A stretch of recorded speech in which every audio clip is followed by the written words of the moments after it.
to the two up here, and we'll put on that theme song. Like if you're an adult and interested in like the history of film, it's this gonna really say, Tuesday Cinema Club. You're banana. No, I love it. Government name. I fucking love it. Podcast. You should just email everybody you know and ask them what they thought about it. Podcast. Oh, I know a lot of people don't care for it. I know that, but Government name. for the opening 20 minutes is fucking amazing. There's another 3 hours of Podcast. I will defend that Podcast. forever. So you're saying it should have been a short? I'm saying to you that I could watch that movie. Podcast. I love it so much. Wow. I love it. That scares me. Right, I understand. You are reviewing movies. Right, I don't review movies. Oh, good. We're saved. We're saved. All right. By the way, I mean, I love the Marvel Universe and Civil War. I can't wait for it. No. Don't say it's good. Because that means, if you say it's good, that means it's awful. You have awful taste. Supposed to do it now before the Nationals in the State Fairgrounds next month. Put the yellow sign here from the original movie. Danger, entering the Tuesday Cinema Club. The yellow sign will be like this. Danger, entering the wasteland. What a unit, man. What a unit. What a unit. Everyone's wondering, what is this unit doing? It's season 7, episode 7. It's exactly 7 p.m. on July 7th. And I gotta ask you, if you're hearing this now, let me break you in and out of the time loop that you were found in. Let me steal a moment of your time to take you to stolen moments in time. Let me remind you that the dreamer is the camera, is the cinema. I was at the holiest of temples today, let me tell you. I got some guests with me right now. My hosts are always late, but my guests are on time. Because I respect my guests, and I'm so excited to have them tonight. They are authors, they are visionaries, they're artists, they are people who pick up the pencil and don't pick up the slop, but then they accelerate their minds and themselves and work together. We call them the Nerd Herd. We got Rubber Chickens in space. I got Berno coming in, and he says he's not late, but I see this time says it's 7:01. Welcome to the Tuesday Cinema Club, and I want to give a special shout out to our 3 amazing guests today. I got Arlie, I got Chris, I got Sean, the Nerd Herd responsible for what we'll be talking about tonight, the stolen moments in time. Let's give a big huzzah. Bruno, welcome our guests, man. How excited for you? Hey, welcome. Yeah, I'm excited because I've been waiting, 2 weeks now? Yeah, I've been sharing a lot of the documentation that this team has been putting together, some of the writings, some of the artworks, and it's just an honor to have you guys on here. Arlie, thanks for coming on and bringing your team. Well, thank you. Yeah. Sean, Chris, you said you had a long day today. What were you up to today? Anything crazy? Just life. Throws you at you, know? I know all about that. I don't want to spill the beans, but Sean, I was connecting with you through the internet space, and I saw that you worked for the House of Mouse for some time, and thought that was super cool. Was that Fraggle Rock, or was that who was that in the background of your profile there? I was trying to put it together. Well, that was Fraggle Rock, because that was taken at the Henson Workshop, the Jim Henson Workshop up in New York. Wow. A couple of years ago. Yeah, I was able to write a Christmas special. It became a TV Christmas special for CBS that Jane Henson, Jim Henson's wife, she had created it. She conceived it. And it ended up on CBS TV, hosted by Regis Philbin. So this is like 13, 14 years ago now. Millions of viewers, I assure you. Like, come on, that had to be such a hot ticket. Well, this is what happened, is that the reason it was on TV is because David Letterman said, I don't want to work Christmas Eve. So CBS said, all right, well, we're going to find to replace David Letterman. They said, well, how about a puppet show from the Muppets? But it was a religious puppet show. It was the Nativity story that Jane Henson created. Oh, beautiful. And it was filmed up. Yeah, it was great. The Henson Workshop made the puppets. Jane sculpted the heads, and they were beautiful. They're in a museum now. I drove them into a museum in Atlanta a year or two ago. But that picture was taken in the Henson Workshop a couple of years ago, because those are the guys who made our puppets. Oh, wow. True artisans, right? I mean, the acid trip that is the Henson Workshop, right? There's one in LA, there's one in New York, and then the beautiful work that they've done, right? Because it's one of those things where it was both imaginative, but it was engineering too. You're right. You look at some of the patents they made and some of those things that came out of those shops. Just incredible work. Oh, absolutely. They do a lot of film work that isn't even what we would consider traditional puppetry. But of course, the coolest thing being up there, you were absolutely right, was the Fraggle Rock puppets. As I left, there was Oscar the Grouch in his garbage can, and they were working on building a Mr. Snuffleupagus for a theme park down here in Orlando, but they only could make it for one puppeteer. So I don't want to ruin everyone's fantasy life here of how Mr. Snuffleupagus existed, but they had to have him sitting down. So the idea of this huge brown mammoth elephant puppet that sitting on his hind legs, but that's what they were working on building in the shop, and it was really incredible to be up there. It was like if you're a kid, you see these characters on TV, and then when you get, well, all right, I'll tell you this, and I don't want to monopolize this, but this was a Disney story. This is a mouse story. 2 years ago, year and a half ago, the Swedish Chef from the Muppets came to host. Yeah. Yes, he came to host one of the marathon races, and I got to be his director. So I have directed the Swedish Chef, who is incomprehensible, but a lovely, lovely man. No, I appreciate your humor so much, and I think I remember, I don't know if anyone else, when they first built the California Adventure in Los Angeles here, like the second part of Disneyland, they had a Muppets 3D experience. I think it since became something else, but it originally was, you'd go into a theater, they would do a show, and it was a mix of, because you wore the glasses, right? You had the 4D glasses on, or 3D glasses, but then the 4D they would be shooting air out of the chair. I think there used to be like little pressure points that would come out, but they had to turn them off because people would like complain. They would be all like, "Oh, you stabbed me." And I think that's like it's like a thing, like you remember in the original film when they took it and showed some people like a train, they had reversed the footage of a train driving away and everyone ran away from the footage. It's like it's the same for the first 4D experiences. Like you touch someone in the back and they feel like they've been stabbed through the heart. Right.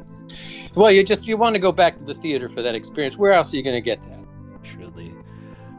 In the theater of life, I wanted to just step back and, say last week we watched half of the double feature, Sniper 2 and 3.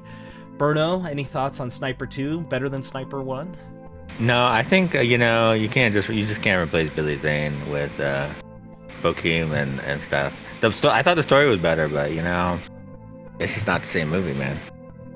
We're excited to continue the Sniper series. I believe Billy Zane will return. But unfortunately, I was trying to remember a Sopranos rapper name. He will not be returning. They took him out right at the end. Spoilers for those who haven't seen Sniper 2. I too would give it, it's the second best Sniper movie we've watched in the series so far, when we're rating all Sniper movies.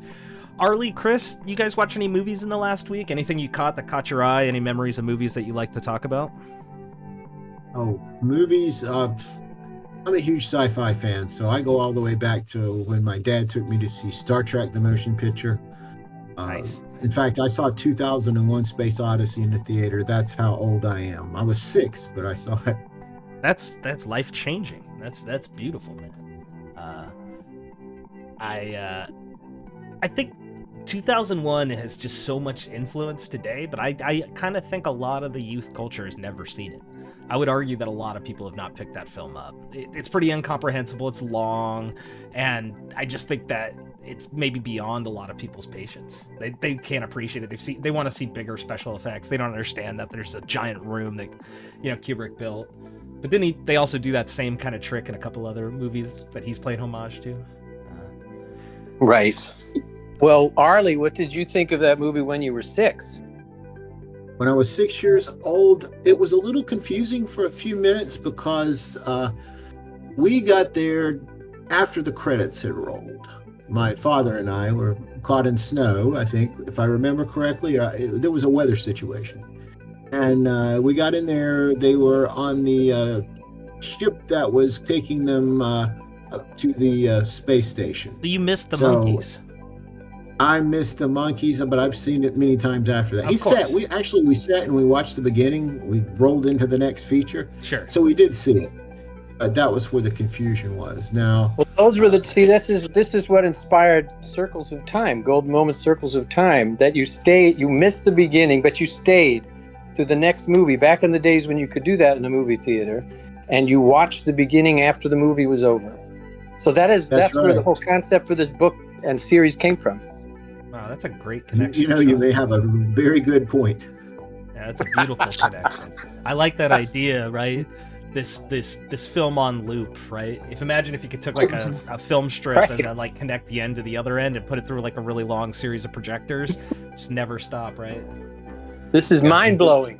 And if you go forward to where you have Star Trek: The Motion Picture, you have AI searching for its creator, and of course our little science fiction comedy romance, Little Dark, has the Great Mind, which is an AI that instead of destroying the world, it wants to protect it. I don't know if I know that plot point from Star Trek the movie, but you're saying that it's focused on AI, and I find that kind of fascinating. It was Voyager 6 went out into space and was picked up by a whole planet of machines, and it became basically sentient. And when it comes back, it's pure logic. It has no ability to understand feelings. But all it knows is that its creator sent it out to learn everything learnable, and now it's coming back with the help of a planet that's nothing but sentient machines. Creates new life and then disappears into space, Wikipedia says. Incredible. And this has got Shatner, this has got Nimoy. Oh, it's got Jane. Ah, this is the crew right here. Yeah, of course. Right. Yeah, man. Oh, look, he's still alive. That's Roddenberry right there, man. Chilling in the corner. Looking here, I'll cut it over to the 4-up. We're looking at the Star Trek cast photo. Can you name them all? McCoy is even in the photo. Yeah, he's right there. Great crew. Speaking of a great crew, let's play a little game for a little minute. It's called Slop or Hot. Are you guys ready? Do you know the rules? Have you heard of it before? No. We play it on the Tuesday Cinema Club every week. And we have a curated series of photos here I'm scrolling through. And we're going to look at them and just try to decide whether or not sentient robots have created it, or this is something that a human created without AI. So basically, is it AI slop, or is it haute couture, someone made it? And I'll be fair and I'll be honest, no one's gotten it all right before, so don't feel like you have to. Let's scroll down to the first one here and see what you guys think. What do you think? AI or not? I can only hope it's AI, but I don't know. I hope it is. Called a palette caster. Wow. Palette caster. Playing a palette. I think it's real. Kind of looks real to me. The only thing that's tripping me out is I keep thinking that's Louis C.K. or something, right? Kind of looks like. Here is like this crazy thing. Larger and straighter. For easier peeling. Incredible. Captain Ibrahim Traore has made a real break. Here's the machine that cuts oranges in Burkina Faso. This machine forges industrial metal bucket teeth into red blocks and fills them with thick amber-colored honey in a storage bag. Incredible. Captain Ibrahim has just pushed the boundaries. Look at his industrial machinery. About Burkina Faso? Let me ask you. Very little. It seems like they're doing all right, though. Kind of made a deal with the Chinese to get all these fancy machines, or so this video says. Real or fake? I'll say fake. Well, yeah, I think we're on more solid ground to say this is fake. I don't know, man. No, we're gonna be wrong. We're gonna be turned out to be wrong on all of these. But... You think I have the ability to know? I think Burkina Faso could have. They're done begging for milk under the fearless vision of their president. But I don't want to be wrong, right? I'd rather side on that. Oh, look, they got 710 cows from Brazil. Huge for them. This was an example of a post that was actually made by the official Superman that was just kind of unhinged. It was the same clip, but did AI put this together? They're like, make 10 of the same clip meme for me. Right. Y'all know about that clip farming lifestyle right now? It's big for people. Superman does. Wow. Yeah, apparently he does. All right, this was a lot for me to take in. Show you this woman right here. Sue Stearns is her name. She lives in Bremerton, Washington, and she has a 1-year-old daughter. Why are you on Ellen? if you got a 1-year-old daughter. Anyway, Scooby-Doo posting this fireworks, real or fake? Let's see if it's just fake. Brother, that's Scooby-Doo official. That's Scooby-Doo official? That's Scooby-Doo official. That's Scooby-Doo with the check mark. Okay. 23 million followers. The official home. He's a fictional character. Redbox also follows them. R.I.P. Redbox. Yeah, R.I.P. Redbox. They were all posting. All the animation companies were posting. Yeah. 4th of July fireworks, right? Happy 250 America. Yeah. I saw the thing. I'll bring it up right now. The animation studios are crushing it right now. Anyone else see this? Right? California, over 60%, like 60% of them are going to all animated features, right? The future is K-pop Demon Hunters. The kids don't want live actors. Have you ever heard the story about like why Eddie Griffin hates Eddie Murphy? Because they were going to have him come and do the voice for Donkey because the other Eddie was like putzing around with price. So he was like, nah, you got to pay me more. You got to pay me more. And so they had Eddie like record it. And then Eddie Murphy has like a studio in his house and just recorded all the lines and sent it. And they're like, sorry, bro, here's like a day rate. And yeah, I found it interesting because I also just found this clip of our governor. Let's see if I can bring it up right here. Oh, that's not going to play. That's not going to play. Let's open in the app. It'll never play there. It'll play here, though. He was on Ang Lee's new set. If you live in California, it's your governor. Amador County, and I'm just about 100 yards away. They're filming as we speak. New production, Ang Lee's Gold Mountain, here in the Golden State. One of the beneficiaries, The other 40% went to this production. So if you thought you were going to get any money and the California tax credit, unfortunately, it seems to all be... Come on, how much money do you think California gave to Ang Lee's production? 50 million's not out of the spectrum. They're giving each one of these 20. Then what? Ang Lee must have gotten 20, but that's a real movie. And then he's talking about how there's all these hundreds of people up in the hills.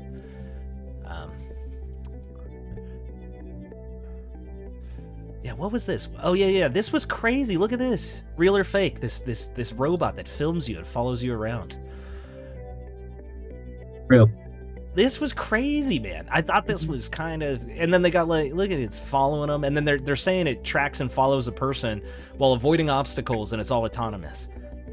And it's cool because you could put like a little camera or maybe a Glock on top and like, you know, do whatever you want with it. Well, it seems crazy, but at Disney, we are going to a lot of little robots, like a little Olaf robot that walks around, and we had a bunch of droids. Man, you guys have been talking about Olaf for like 2 years now. No offense. I know it's big technology, but it is also big product placement for NVIDIA and stuff. And it's only like at Disney France and only rolls out a little bit. Is it even in the States yet? I haven't seen it, but I think it may have been, but I could absolutely be wrong. I didn't even see the droids over at the studios here in Florida, which we definitely had them out. But I don't know if it's... I think I've only seen videos of it in France. Yeah. Now this was crazy, this anti-narcotic thing. I don't know. Are these flies AI? But also, what is everyone doing? Like, this is like a crazy... What were they all doing under here, man? I don't know. I have no idea what this video is. All right. Holy cow. Oh, I've been trying to get Heinrich on the show. Let's start with 1,700 nodes. What model are you using? I don't know anymore. The goal isn't to make films. The goal is to become emotionally dependent on diagrams. I found another subscription. He was hiding it from the family. How many tutorials did you watch? 86 hours. I made a folder. More tools doesn't mean better films.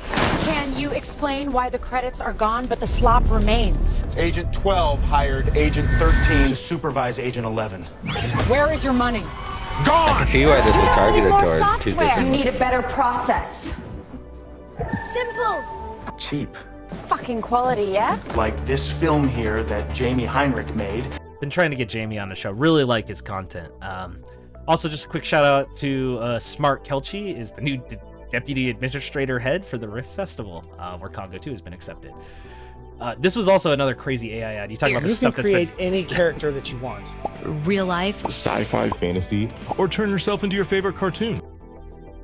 Why do they always start with women? Is my why do they always go like, "Hey, check it out, man.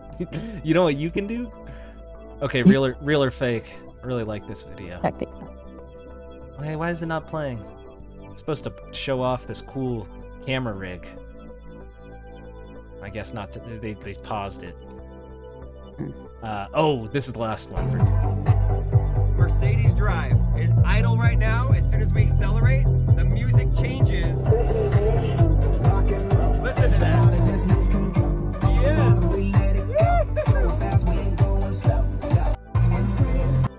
So will.i.am has this thing with Mercedes-Benz where they make this AI slop music that he's authorized because he's a big proponent of AI, and it like, as they were saying, as you accelerate, it goes faster. Do you think this is real or fake?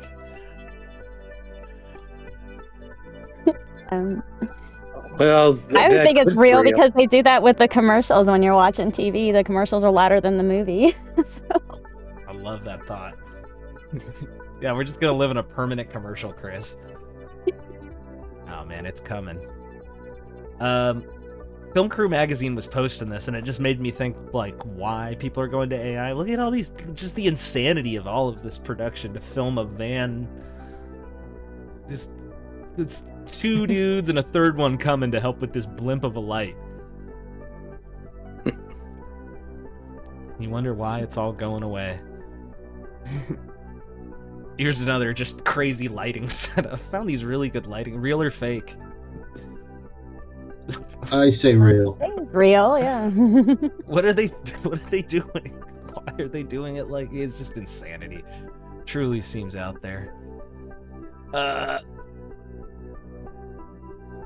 With this. They didn't like Supergirl. All right, last one. Fake or not?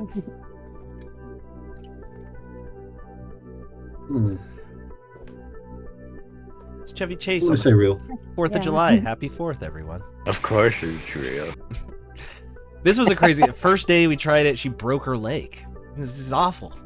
Why would you ever want to, like, do this with AI? Look at all the... This guy's got his hand up his ass. Literally, he's putting a phone up his butt. They got all these people just standing around watching, hold the boom mic, and then watch this person break their leg, and now they can't do it. Oh, no. Here we go, and 3, 2, 1.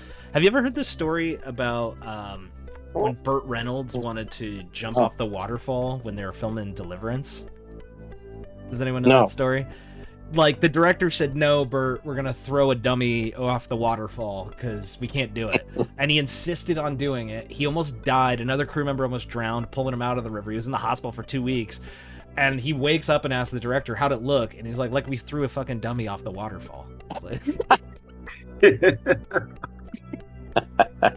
Gotta hire Jackie Chan.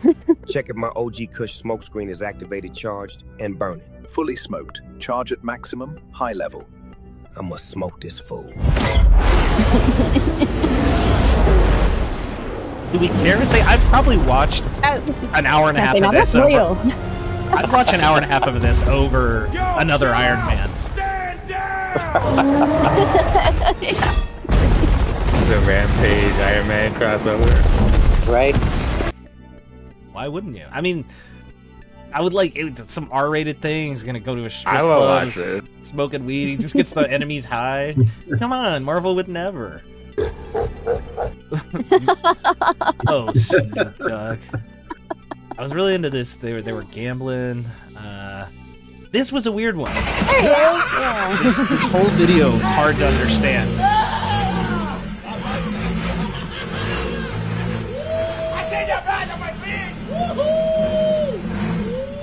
Who's that celebrity? Like, I can kind of, like, all of them have filters on, but who's the celebrity in the pool? Jackie Chan, right? Yeah. Will Smith. Right. Will Smith. Will Smith, yeah. Daniel Radcliffe. Daniel Radcliffe. Right. Eddie Murphy. Spider-Man. Who's that? Is that Vin Diesel? I just don't know. Keep it on there long enough. What's even happening? I'm jittering out. Is what's happening. Oh yeah. Atmos system. It has, I don't know how many speakers, but I did see the speakers going behind the theater screen, which were about 8 all feet of this. tall Like each. this guy It's like got, usually 20 is doing like subwoofers. luxury. It's crazy. Hopefully, like luxury watches, but this whole thing, he like walks down the hallway to take them to his thing. He's like, check this out. This is where I would put on all the screens. You know, they're not on right now to show the movie posters, but this is where I'm gonna put all the candy. This is my candy room. Like, why would you do this? And he's like, I'm gonna fill all these pillars up with candy. That's gonna make Open candy. Just open candy. Gonna get all stale or whatever. And then, okay, and now you take your chocolate candy into your giant theater, and you go and sit on plush white seats. Oh my god! Why would? It's just all of it, man. It's just like they say you can't buy taste. It's like, oh, I want a home movie theater, but I've never watched a movie in my life. Like, this is what you build, bro. It's just like, that doesn't even look comfy. Hey, you sit over here, I sit over there.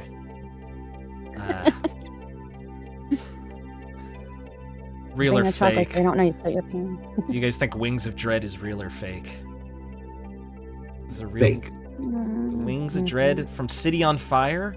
Raid Star is a very bad boy. Watch the new trailer.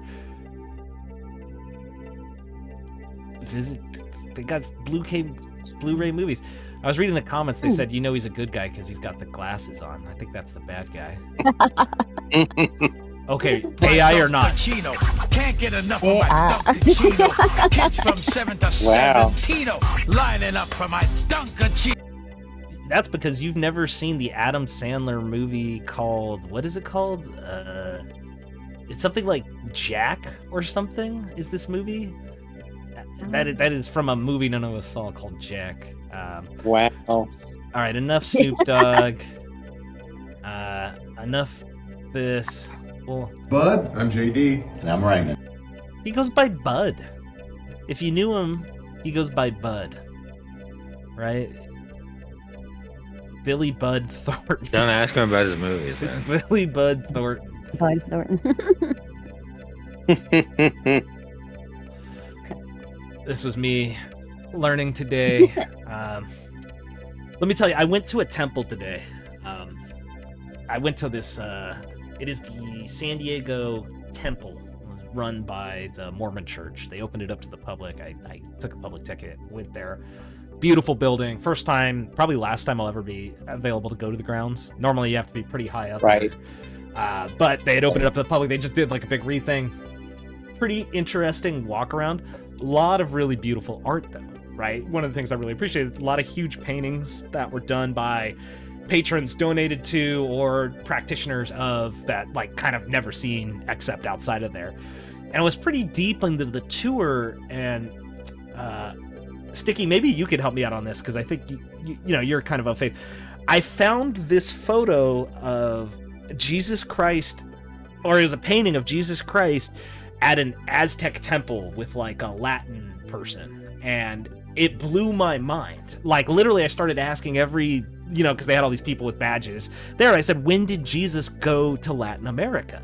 And they told me it was like after he rose from the grave. He like, there was like 40 days where he visited his flock. Did you know about this? Is this common knowledge that he like traveled the world? I think that's a Mormon specific thing. It was crazy. It blew my mind. They were, and then I kept asking them, like, what book is it? And they said it was in John. And I was like, it's not in my John. Right, because they wouldn't know. John wouldn't know what that meant. Oh, yeah, I went to see the Aztecs. But I don't want to make any... Yeah, I can't say anything about the Mormon religion, but I think it is Mormon specific. I didn't know. Yeah, I learned today. I believe you're right. But there are stories. There are stories like Jesus went to India. I think Leonard Nimoy, you know, when he hosted that show, he had that show about weird mysteries and conspiracies and things, and I'm pretty sure one of them. And of course, this could be the Mandela effect, and I'm totally remembering this wrong. But I know that the idea that Jesus was in India is around in some cultures, because some of the apostles went to India. But that, you know, when Jesus is, even as a boy, before he's 12 years old, he's in Egypt, which we often don't think of that. Wait, he's in Egypt. So that he was in other places too. Yeah, they even have a legend, or I should say, a belief that he visited Britain before he came of age. But the Shroud of Turin comes from that, maybe? And speaking of Britain, and speaking of traveling through space and time, let's pull up to a high-level view here and spend a little bit of time on this moment to talk about stolen moments in time. I said we had a very special team of guests with us today. Arlie, Chris, Sean. I know as a team you're part of what we call the Nerd Herd, but Arlie, you really first connected with me and brought to my attention this fascinating and beautiful, and I'm gonna put it out there, a little saucy, little it's spicy. It's spicy in a good way. Amazing work. So thanks for coming on today, and why don't you kind of just take me back anywhere in the loop, and we'll walk the full circle right now. Well, if you want to go back in the loop, because it is circles of time for sure. Goes back to 1994. I used to live in the Carolinas. I moved to Florida, and it was like culture shock. People who live there try to live wholesome lives, even if they don't really live wholesome lives. Everybody puts on, persona. But when I came to Florida, everybody was very relaxed with, their personal lives. So I'm sitting with a friend at work, and I'm just like kind of shocked. And he's a Scientologist. And he says to me, you feel kind of out of place. I said, yeah. He said, yeah. I've talked to this girl the other day, and he's like, you feel like you're a time traveler or something? So wait, this is Florida in the 90s when like Miscavige and L. Ron's still alive, right? Because they got the... Yeah, he was still alive at that time. And he was, when he was talking to me, he's like, well, yeah, he's like, you feel like you went to an alien planet, or the girls you met are aliens. And I said, well, more like time travelers maybe. And he laughs.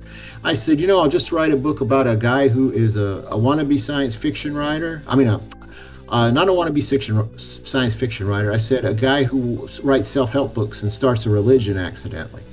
And he says, well, why not make it a science fiction writer? Because, L. Ron was his hero. And I kind of like, And occasionally I talk to a author, Susan Wright, and she told me, you know what, I don't know how you missed it. Well, it was before I was born, but she said, you should read A Stranger in a Strange Land. And it's about a guy who gets dumped on Mars as a kid. He comes back to Earth and starts a religion. So it just kind of settled. What if an ordinary guy is not going the right path, and he creates a religion, and the priestesses from the future come back to make sure he does what he's supposed to? All starts at a bar one night when when basically a priest goddess from the future comes back, and just this whole idea of time travel and looping through time is fascinating. The way he presented, I don't think is like new types of time travel, but I do think it's this idea of like, as opposed to, the whole thing collapses in on itself. It's actually like self-reliant. What do they call those tables? Have you ever seen the tables with the chains? They're like tension tables. Do you know what I'm talking about? Yeah. The tension chain table. What are these called? Yeah. So like when I think about a time loop, I think about this, right? Where these two realities are held together by the pressure of themselves.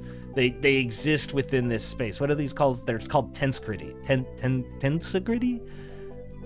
Yeah. Time travel's like tensegrity. Am I saying that word right? Tensegrity. Tensegrity. Yeah, I think you are. Tensegrity. Yeah. Tensegrity. Yeah. Time travel is like tensegrity, and in this way that the loop is both broken but reliant on itself, right? There's this force that keeps it together, inescapable. Does that resonate with you guys? Absolutely. Yeah. I mean, Arlie mentioned Stranger in a Strange Land, and that really is probably the strongest parallel Heinlein's book, because that spawned an actual church, so that's certainly a connection. But also Dune, the idea is that how, you can think about how fiction has shaped real world beliefs, things that we see it really happening. Dune had an influence on ecology. Stranger in a Strange Land spawned a church. So you've seen these kind of ideas before in The Matrix, but they're very popular. But they're evocative ideas. The idea of the loops, it's kind of this delicious thing that in the book, in Arlie's book, the words of this author, this writer, Trevor, literally birthed a future religion. So it's meta in the best way, and it does have echoes of The Matrix and even Doctor Who, where the stories, the memories, they rewrite timelines. As a writer, becomes the unwilling prophet of his own creation. So it's a great tension. And, not just because it's set in the UK in some parts of it. I mean, we travel all throughout time and space, but it starts off in the UK for the Doctor Who creation. But there's also like a bit of a TARDIS, right? Where as you step inside, although the space from the exterior appears smaller, there's a full world inside that's much larger, right? And I also think, this kind of goes back to the whole idea of, he births a person that goes down and creates that loop in time and comes back and talks to them in so many ways, right? So, yeah. Right. So, talk to me about a little bit, one of the reasons I think I found this most interesting, right? So from 94 to 2026. Today, the book's finished. You guys are kind of on a pre-book tour here, and you're using some of this future technology to kind of help both express it, using AI to show it off, but not necessarily used AI to craft the writing or anything as much. So, right? Am I getting all that right? Or yeah, exactly. Yeah, you're getting it right. There was no such thing as an AI when I wrote it. All the artwork's been great, and sometimes we'll just take a paragraph or a page or a chapter and tell the AI, see what you can create. And that's where a lot of these pictures came from. What you got showing on the screen right now is supposed to be the manifestation of the great mind, the super AI that eventually ends up trying to bring humanity back to the earth. Yeah. So there's a lot of all these things generations here that kind of really invoke. I mean, they kind of take you there. As you go through and you're in this creative process, right? Maybe talk me through. Do you just let the AI take over? How does that feel for you as an author to kind of lend your writing to that? Some people would say, "Oh, that's not for me." Why does this work for you? Why do you think it's something that you don't necessarily? Because I'm sure you all are aware, there are some creatives now that are like so standoffish towards AI. And you're our example here. You're like, yeah, I want to use it for my book. It's helping me accelerate. How'd that process work for you? Well, when we used the AI art, it was basically the fact that this is about a lot of people, a lot of things, but in the far future, people will manipulate their genes till they become extinct. And all that's left is this archive AI that's, trying to preserve all knowledge and data, and it becomes lonely and it creates a digital entity, and then it decides that it's going to save the planet. And at the same time, it decides it's going to send her back in time because they're having Mandela effect-like things called time tremors. So, but this wasn't my original idea. My original idea, I was writing the book and something's missing. Something's wrong. And I realized that Trevor's girlfriend in the beginning of the book has to be a time traveler. And she's come back because the first time travelers in history are just too much of an amateur. They're just too out of control. So his girlfriend he has in the beginning of the story is actually a time traveler that's trying to guide them all through the situation. And she's sarcastic. She's like a drunken Doctor Who. He's always out of control, like a pirate. Love that. Now, let's just take a moment here. If someone wanted to get a hold of a copy and talk about the future of that, we of course could go to stolenmomentsintime.com. I do see that you have a book launch coming up and some pre-merchandise going on. Do you want to talk a bit about the book launch or mention some more on the team? And I think there was maybe a reading that was going to happen. I don't know if you want to give a shout out to any of our folks here that we've been on the talk about as well. So yeah, why don't you guys take at it from there? Yeah, as far as the book, it should be within the next month. Just making a few minor things before it pops up on Amazon. And what pleases me the most is the person in our group who has read the book, the most recently read the novel, is Chris. And her opinions, I would love to hear a little bit of her opinions. She's going to be doing the audiobook. awesome. Right. Oh, yeah, this has been unbelievable in a sense. We talk about with Arlie and how everything just came together. It's just very serendipitous for me. And even how the book came through him and laid it down on paper. And we read their author's notes, you'll reflect more on that. And for me, that's what kept me. I'm not a sci-fi person. But the way that he connected the science fiction and the real historical events, it invokes like thinking that this could actually really happen instead of, like Star Wars and you have all the, pew, pew, pew, ray guns and swords. This one connects you more with the people and the characters in it.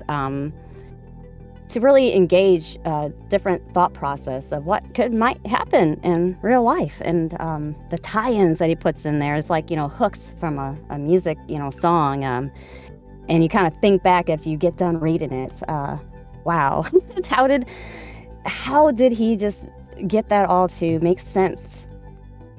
It was just that's awesome. Something that, like I said, I was not into sci-fi, but he drew me in with the way that he created this, uncanny serendipity of foundation of events and correlation of the characters that people can relate to instead of, like the grotesque or, the outlandish things. These are actual people that are coming back and changing the world in a sense, but also through advanced technology that we're also doing right now in this life today of AI. So it is crazy. Am I getting too deep here? Yeah. No, and No. I wanted to actually just take a moment here to pin it on this point. I brought it up here, and it seems like you've been doing voice work for a while, right? I heard you were planning to do the audiobook. Super excited for when that comes out as well.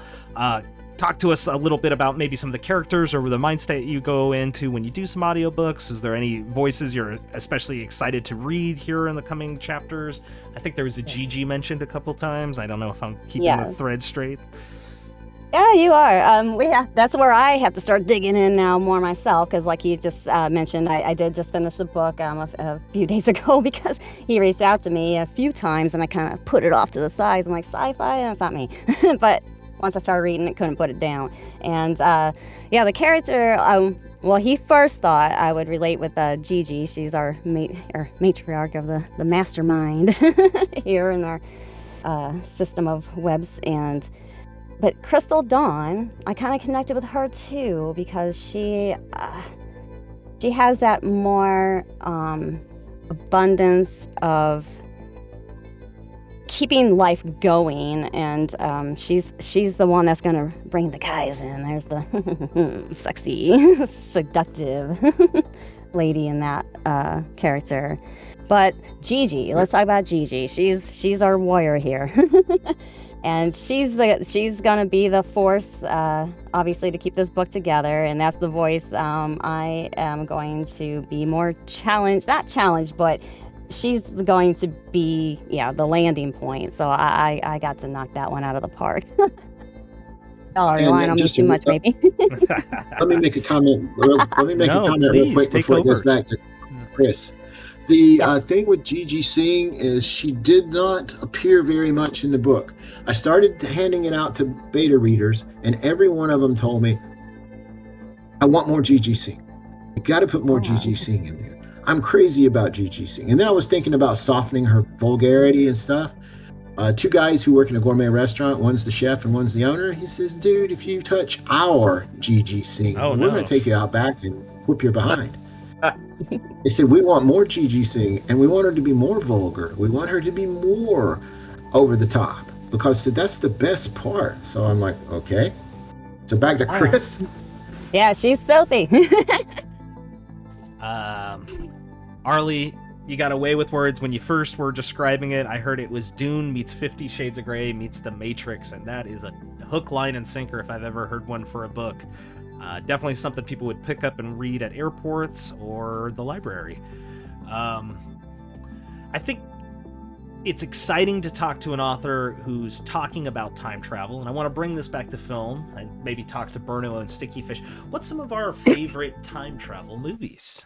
We, of course, mentioned 2001: A Space Odyssey. I think that could qualify, right? We jump in time and around that. Absolutely.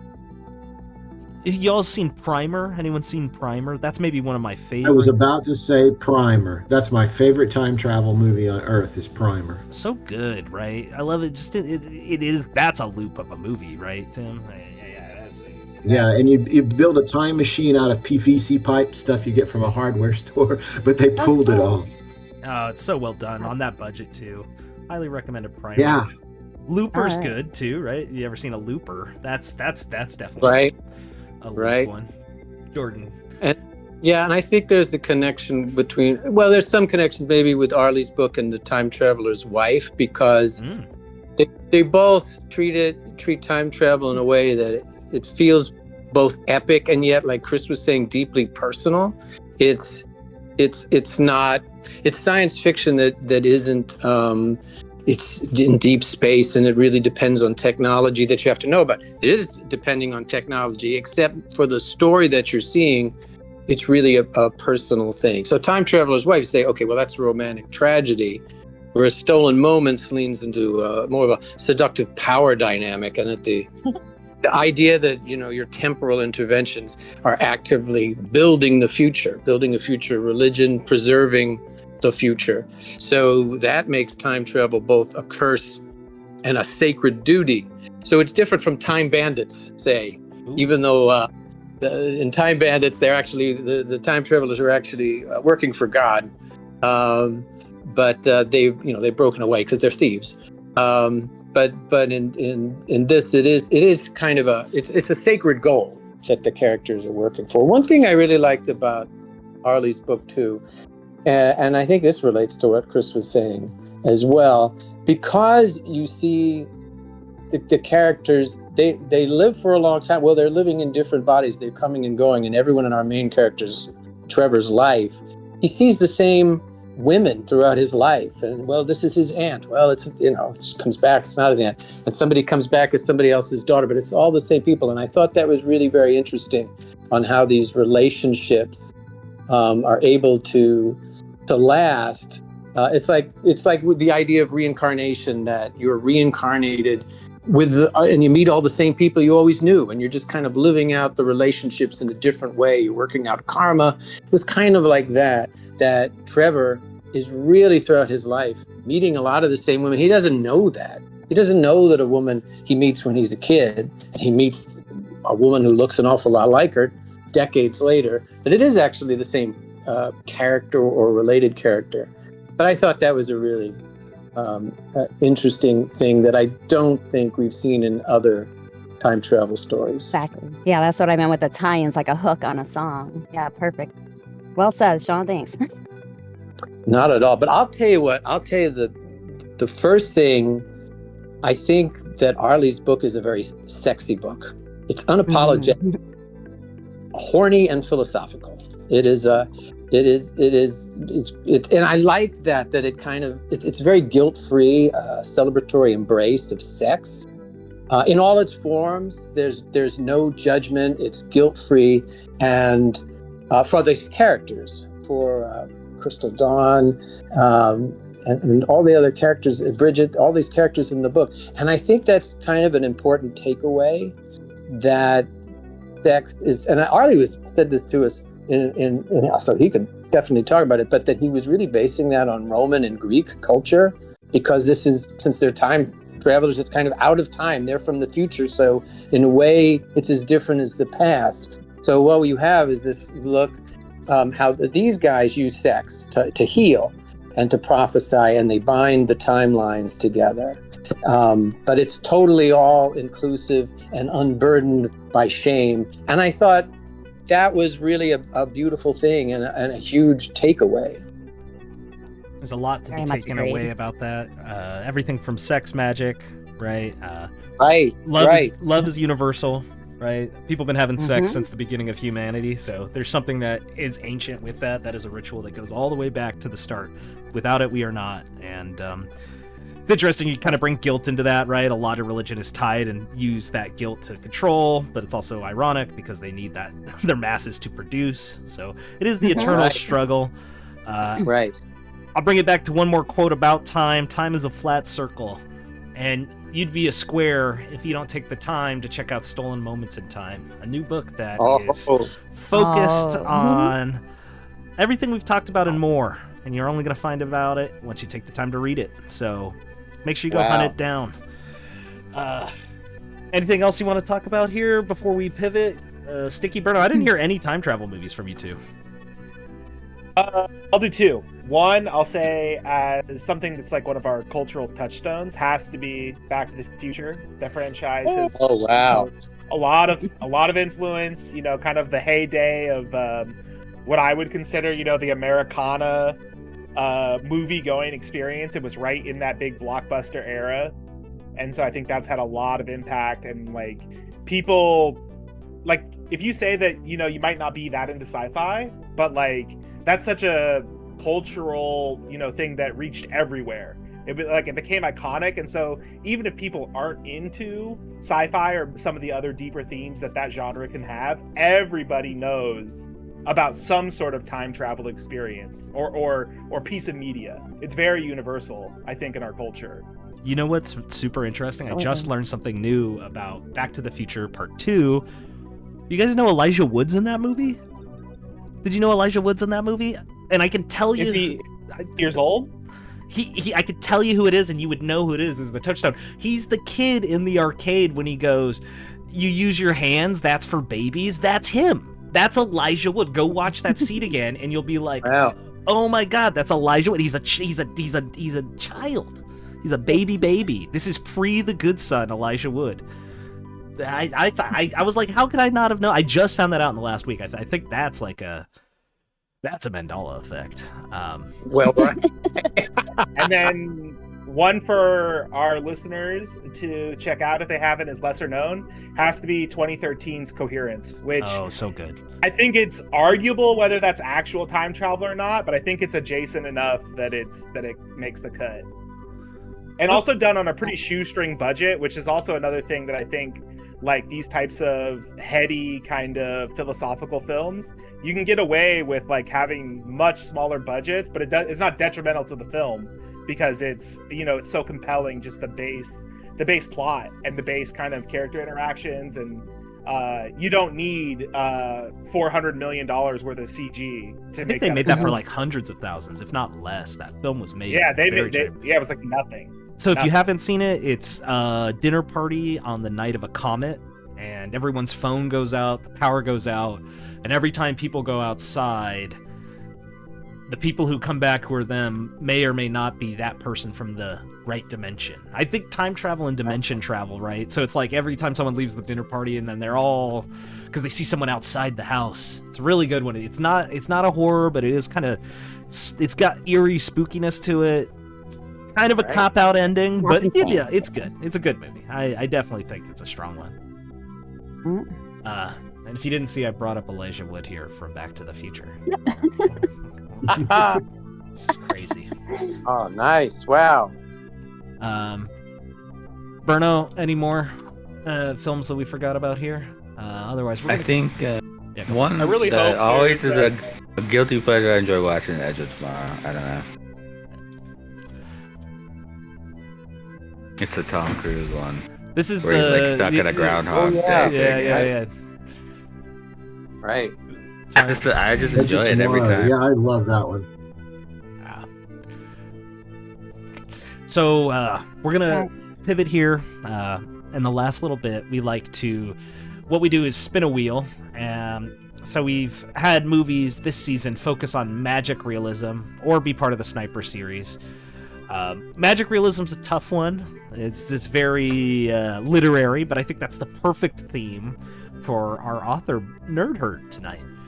So really, we're looking for any movies, preferably not children's movies.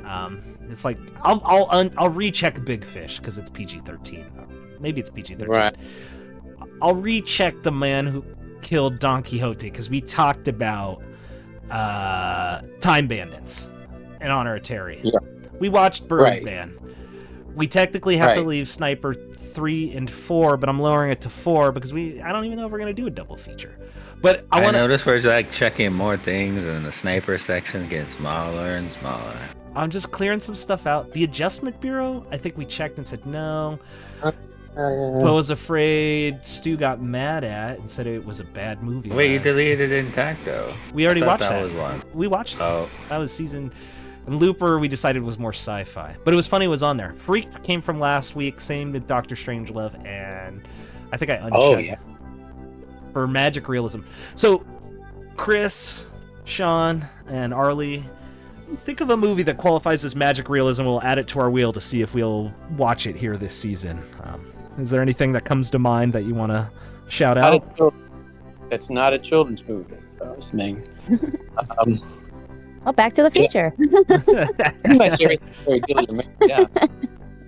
I'll do a Terry I'll do a TG subwheel. Yeah, we'll put a subwheel of Terry Gilliam. So I'll uncheck Don Quixote, and then we'll put his magic realism films on there. Would the Adventures of Baron Munchausen fit in there? Oh yeah, I mean that's falling right on the subwheel. So we'll up it. We could up that to 200. We'll up that to 200. Yeah. So that just means we break out to a smaller wheel and spin that if it lands onto that. And these stay for the rest of the season. It's not like, next episode these choices stay on. Chris, anything else you all want to add here? Nope. It's been awesome. I'll know that much. All right. Sticky, Berno, any qualms or complaints? Is this rigged enough? You want me to put it up to 5? Will that make you feel better? It won't be rigged until you see it. No, 5 is too much. I think 4 is good. 4 is good. I don't want it to be rigged in my favor. I want to win naturally. Yeah. I think there's time travel by the time you get to Sniper 9, so I'm looking forward to that. Yeah, that's Loop. And as always, we got the 1% for Water Wheel. If it lands on that, we immediately cancel the podcast. It's over. So always fun to play a little Russian roulette. I got to say, it's been an honor, a pleasure, and just a blast of fun and learning. Sean, Chris, Arlie, thank you for taking the time to come out. Shout out to your nerd herd. Go pick up the book coming out this summer. If you don't know, now you know. Elijah Wood is in Back to the Future Part 2. Spin that wheel. Oh, whoa. It's already rigged. It's already rigged. You see it changed its orientation when he did that. Oh my gosh. It was a click. I clicked. I always think I'm rigging the website. The phantom click. Why is Sniper 3-4 so big? Oh man. Uh-oh. Freaked. Naked Lunch or Dr. Strangelove. Ooh, Naked Lunch is definitely rated R, and it's pretty sexy. You'll never see him put that powder on his. Ooh, there's a good one. There's a Cronenberg. We got a Cronenberg. Right. Hell yeah. Yes. Hell yeah. Burroughs, bro. There's this photo of William Burroughs. Have you ever seen the one where William Burroughs, how he carved a pumpkin?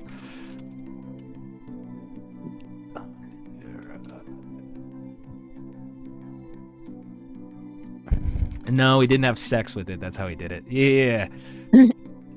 Yeah. This is this old photo of him and his pumpkin. Is this going to be a redemption for Cronenberg? No, he carved this pumpkin with a shotgun, bro. Rest in peace, William. I'm excited to watch Naked Lunch, you little junkie. All right, folks. That's it for Season 7, Episode 7, on 7/7. It started at 7 p.m., and I gotta say, all 7 of us who were in here at one point, that means you, the listener, had a great time. All right, everyone. Bye. Thank you. Bye-bye. Bye.